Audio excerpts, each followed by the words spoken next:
The people, we are the people. We are the people. We are the people.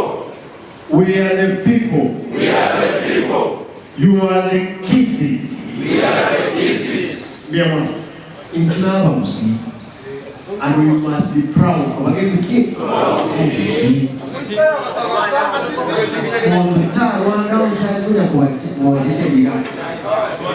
and in fact, especially the municipality.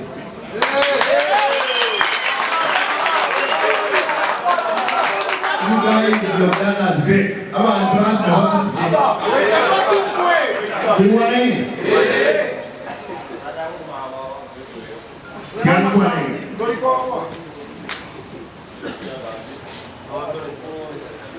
Economic empowerment that she spoke about. Crime cannot help us at all. Na hiyo na kitu kwa sachi sako chetu.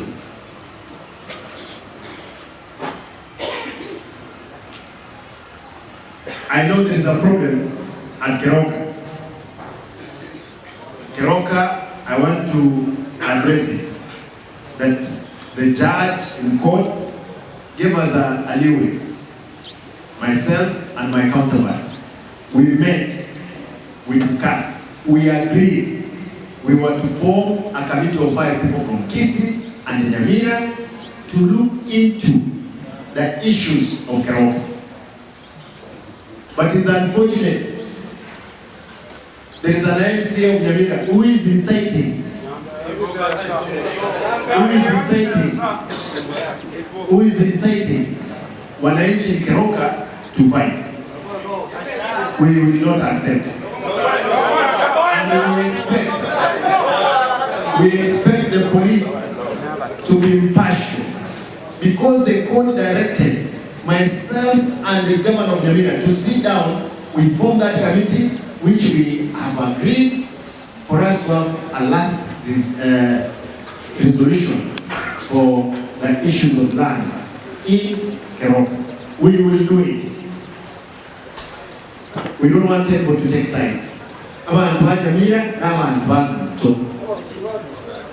abantu ba Kisii n'abantu ba Nto uwanja n'emeko ebikongete bikego byansi ko Rwanda abantu bomye. We will not accept. And we want to ask the national government, because I'm told that there is a DC, a woman from Nyamira, who is a girlfriend of that MCA. She's the one who is moving around,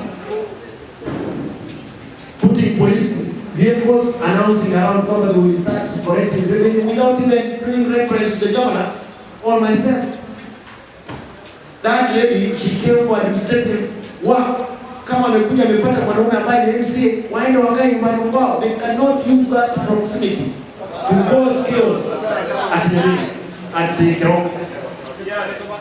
Huyo mama DC, tunataka tumwombe kwamba kama amepata sukari na asali nzuri kwa watu bwana, akule akae nyumbani afanye mambo ya administration, and that's all.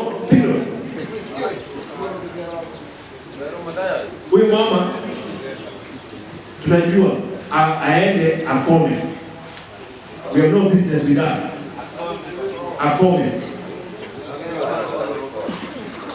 Nimesema hiyo kwa sababu najua, kwa sababu wao ndio wanakaa na wewe bwana chini, wanapanga wewe pitisha gari ya chukua gari ya hospitali, tangaza hapo ikiwa wasiwasi. Hapana, hakuna watu wetu wanaweza kupigana. Ujinga wa ukabila, ujinga ya vita, hatuwezi kubali.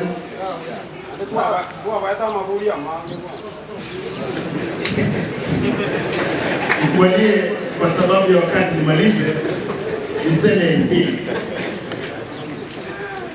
Bobasi ambao mko hapa, nataka nisome msikie. Hebu Bobasi simama juu.